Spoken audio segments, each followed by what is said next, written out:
بسم اللہ الرحمن الرحیم۔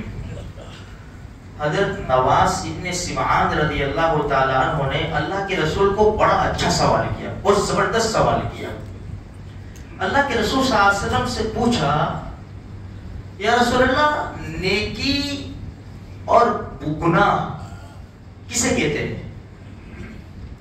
ہمارے نبی نے فرمایا، نیکی اچھے اخلاق کا نام ہے، نیکی اچھے اخلاق کا نام ہے۔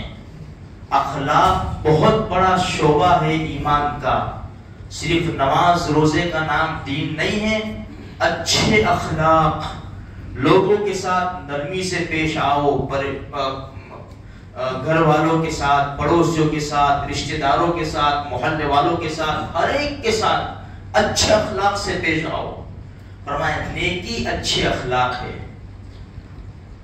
گناہ وہ ہے جو تیرے دل میں کھٹکے اور تو اس بات کو پسند نہ کرے کہ میرا یہ کام لوگوں پر ظاہر ہو، اس کو کہتے ہیں گناہ۔ جب انسان کر لے تو پھر دل میں کھٹکے کہ یار مجھ سے برا کام ہوا ہے، مجھ سے گناہ کا کام ہوا ہے، کسی کو پتہ نہیں چلنا چاہیے۔ یہ کب ہوگا پتہ ہے میرے بھائیوں؟ گناہ کو گناہ سمجھے، گناہ کا احساس ہو تب ہوگا۔ ورنہ میں آپ کو دو چھوٹی سی مثال دوں آج کے دور کی۔ نماز یہ اللہ کا بہت بڑا حکم ہے۔ سارے حکم زمین پر آئے، نماز کے لیے اللہ نے اپنے نبی کو آسمانوں پر بلایا۔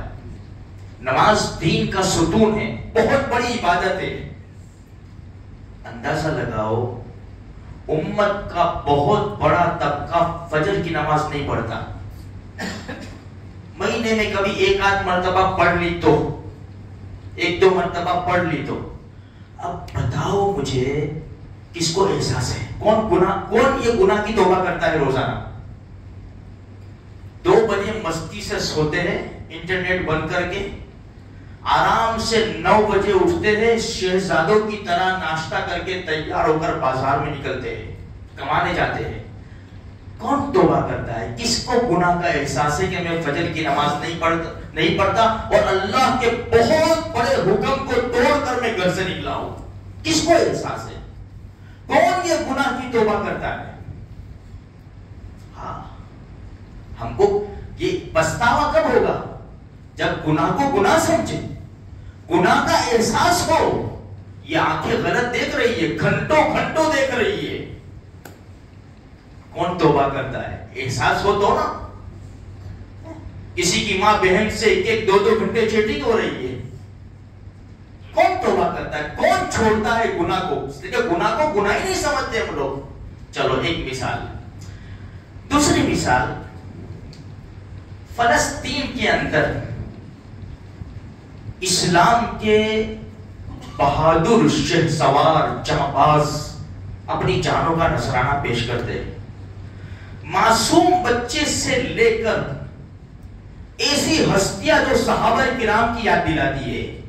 شیخ یحییٰ کا جو بیان سنے نا آپ، حقیقت میں صاحب وہ کیا کہہ رہے ہیں؟ مجھے کووڈ کی موت نہیں مرنی، مجھے بستر کی موت نہیں مرنی، یہ تو جنگ کے میدان میں شہادت چاہیے۔ یہ شیخ یحییٰ کا ان کی زبانی بیان ہے، عربی کے اندر، اس کا نیچے اردو میں ترجمہ کیا ہے۔ مجھے اور آپ کو کیا احساس ہے؟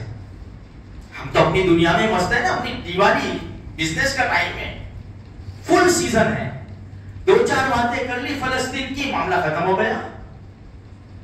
اللہ نہ کرے، اللہ نہ کرے، پھر اللہ نہ کرے، یہ جو حالات گھر گھر میں فلسطین کے ہیں، میرے اور آپ کے گھر میں آ جائے، بچوں کے پیٹ بھر جائے، جوانوں کے پیر نکل جائے، کھوپڑیاں پھٹ کر بھیجے نکل جائے، تو ہم کیا کریں گے؟ کیا کریں گے؟ اتنا تو کریں گے نا، اللہ کے سامنے روئیں گے تو صحیح نا، کھانا ہمارے حلق سے تو نہیں اترے گا نا، آنکھیں تو اشکبار ہوگی نا۔ کیوں؟ ہم نے ان کو اپنا سمجھا ہی نہیں ہے، اس لیے احساس بھی نہیں ہے۔ کیا ہوا؟ شہید کر دیے کہ اچھا نہیں ہوا ہے، اچھا نہیں ہو رہا ہے، اچھا نہیں ہو رہا ہے۔ اچھا نہیں ہو رہا ہے تو کون سا اچھا کر رہا ہے؟ کبھی 2 رکعت نماز پڑھ کے اللہ سے مانگا؟ کبھی آنکھیں بھیگی ہوئی کہ اللہ یہ سب کیا ہو رہا ہے؟ تو قادر مطلق ذات ہے۔ تو نے فرعون کو پکڑ لیا تھا رب، تو نے قارون کو دھسا دیا تھا، تو نے نمرود کو لگنے مچھر کے ذریعے تو نے ہلاک اور برباد کر دیا تھا۔ اللہ یہ ناچ رہا ہے، ناچ رہا ہے۔ یہ دشمن معصوم بچوں جن کو پتہ ہی نہیں، جنہوں نے ماں باپ کی محبت نہیں دیکھی، وہ شہید کیے جا رہے ہیں۔ چھوٹے چھوٹے معصوم بچے جن کے جسم کے ٹکڑے ہو رہے ہیں۔ ہمیں کیا؟ ہمیں تو اپنا بزنس ہے، کھانا پینا ہرنا پھرنا، بس مستی ہے اپنے کو۔ احساس ہونا چاہیے، احساس۔ اس لیے میرے بھائیوں یہ میرے لیے بھی ہے، آپ کے لیے بھی ہے، اس لیے کہ تھوڑا سا بھی ہم احساس لاوے، فکر کریں کہ کل قیامت کے میدان میں منہ چھپانا نہ پڑے ہمیں۔ اس لیے یہ باتیں کہی جا رہی ہے۔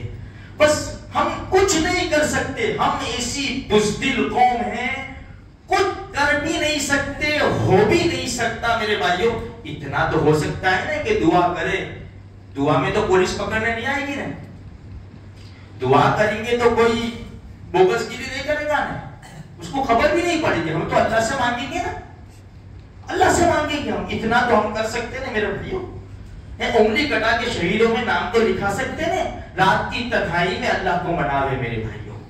اس اللہ ہی کی ذات ہے، اللہ کسی سے بھی کام لے گا، کسی سے بھی کام لے گا۔ اللہ ہمارا محتاج نہیں ہے، اللہ ہمارا محتاج نہیں ہے۔ اگر ہمارا محتاج ہوتا ابو جہل کے گھر میں سے حضرت اکرمہ کو نہ اٹھاتا۔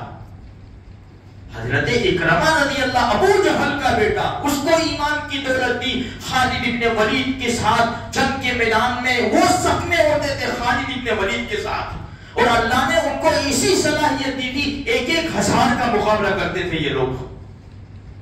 اللہ کوئی کا محتاج نہیں ہے، ہمارا محتاج نہیں ہے۔ اگر ہم کام آ جائے، ظاہر قسمت ہماری قسمت ہے، ہم خوش نصیب ہے، ورنہ اگر ہم نہیں آئیں گے تو اللہ محتاج نہیں ہے۔ اللہ کی بہت ساری مخلوق ہے، اللہ جس سے چاہے کام لے سکتا ہے، غیروں کو ہدایت دے کر اللہ تبارک و تعالیٰ کام لے سکتا ہے، وہ قادر مطلق ذات ہے۔ اس لیے میرے بھائیوں فکر کرو، گناہوں کا احساس پیدا کرو، اور جو دنیا کے اندر ہو رہا ہے، جو پریشانیاں تکالیف اسلام مسلمانوں کو ستایا جا رہا ہے، وہ میرا ہے، میرا نقصان ہے، یہ احساس پیدا کریں گے تو پھر ہاتھ اٹھیں گے، آنکھیں بھی روئے گی، اور دل کی گہرائیوں سے بھی اللہ تبارک و تعالیٰ کے سامنے آہو بکا ہوگی۔ پھر دیکھو عرش ہلے گا اور اللہ کی رحمت جوش میں آئے گی، غیبی نظام چلے گا، اور اللہ تبارک و تعالیٰ ہمارے قدموں میں انشاءاللہ کامیابی ڈالے گا۔ اللہ مجھے آپ کو سارے مسلمانوں کو اس کے لیے قبول فرمائے۔ آمین۔